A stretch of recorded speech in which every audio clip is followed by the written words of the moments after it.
Okay, Maui, go to yours then. What's your bad point? Okay, mine is a team in a space like North America where it's already as dire as it is regarding just the teams and the lack of quality for teams. It's probably the worst offense to just cut out beneath the legs of your own team what is going on in terms of the backbone of the team of Wildcard is gone now. Okay. One of their best players is gone now, and the moves on the management side of this team make had me kind of hoping that the plucky underdog in this roster would find a couple wins here and there at tier 1 events. But now I'm just waiting for everybody to get onto a new team. Okay, this just feels like a complete disaster. Sonic actually spoke pretty deep in length to, I guess it was Mira and Striker, about what's going on with them. And honestly, the fact that Wildcard, who had Stanislaw, who Stanislaw admittedly had a bad last season, okay? The last 6 months for him in terms of individual performance were abysmal. I would even say he might have been the worst fragging in-game leader of the last season. Right. And on top of that, the calling did not necessarily make up for it either. But the leadership aspects and the intangibles there, I do not think could be ignored, because the reason that Wildcard was put on the map as an organization in CS was because of what they accomplished in the previous Shanghai major with a couple wins under their belt there, and the fact that everybody knew, all the testimonials were that Stanislaw is tying this one together. Now with him off of the roster, Sonic, who has never been really talked about as being an in-game leader nor a cerebral player or any of that, is taking up the role because they wanted to make Friend the Opper, who was a substitute for them last year. He played. I think he was on their academy team.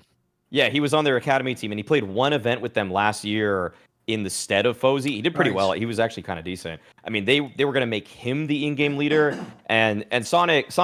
This one quote really answered a lot for me. I mean, one of the members from the HLTV staff asked, for being at the IGL, is that something you still want to do? The interview was just Mira, by the way. Oh, okay. So it was edited by Striker. Okay. Yep. Well, Mira asked, is that something you still want to do in the future, be that in this team or another, for being an in-game leader? And he said, I don't think that's entirely where my strengths lie. Okay, first answer immediately out the gates is this: he doesn't really want to probably stick to being an in-game leader. I mean, he kind of softballs it, or he kind of sugarcoats it at the end of how he thinks he can still help the team because he knows the strats from Stanislaw. But for promising players like Fozy and JBA and even Susp, and to an extent Sonic, to see them now in utter turmoil where their leader is gone, and it's been talked about. Like I mentioned this on another episode where talking about North American Counter-Strike and just how Stanislaw, or how Wildcard, like there were rumblings already that Wildcard was doing some shady stuff behind the scenes that was sort of breaking apart the team. Now Sonic even admits here himself that he thought he was going to be leaving the team. So for a guy that looked like he was going to be replaced by the up and coming player in Peeping, to now, and probably, I don't know what roster Sonic was going to go to, but now he's suddenly being tasked with being the in-game leader. This is just a mess. Come on. Like, no results from Wildcard in this season to me are going to speak to the quality of the players or coaching staff on this team, because if management behind them is just sort of with an iron fist just changing who's in, who's out based off of probably, I don't even know what reasons, then this is just a wasted project for me.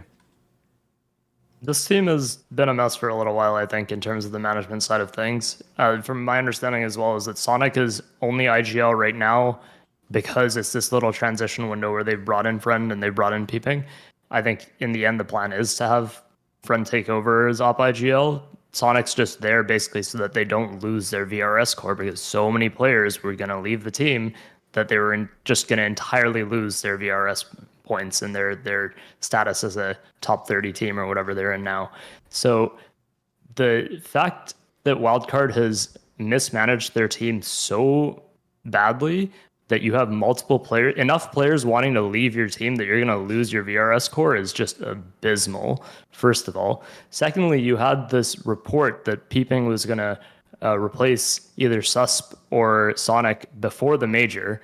And the fact that Sonic seemingly learned of that through the report rather than any actual conversations with management before the major is absolutely absurd, because now they're playing the major, and you saw it in the interview that he did at the major as well, where he said that like now I don't know, and like now I don't know who to trust on the team or something along those lines. Like when you have that conversation set up going into the major, you're not going to play well, and you saw it on the server. You saw them in those major games; they were completely disconnected.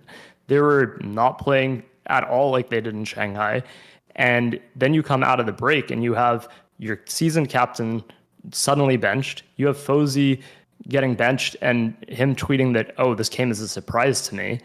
And to me, that's just absurd, because you have this team that was actually showing some promise. And maybe, yes, you might need one change to take the next step up or start to actually, turn around some of those closer games. But to get rid of your captain who actually helped elevate the team past just being, a tier 3 North American team, because what stood out when this team was playing was those strategies. It was Stanislaus calls. It was especially on Inferno. If you think about some of those games they played in Shanghai and even after, it was his calls that were winning that game. And you could see it on the server. You saw it talked about on the analyst desk afterward.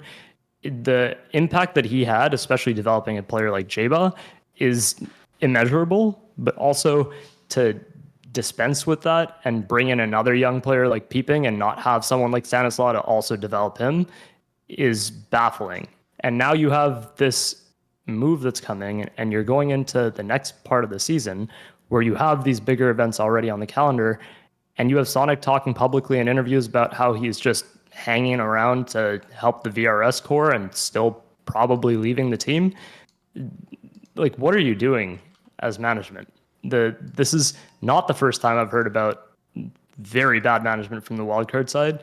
And at this point, I feel like it's not going to be the last, because clearly they didn't listen to anybody with the fact that Stanislaw and Fozy are out, and now Sonic's also going to be leaving. It's just boggles my mind how you mismanage a roster this poorly.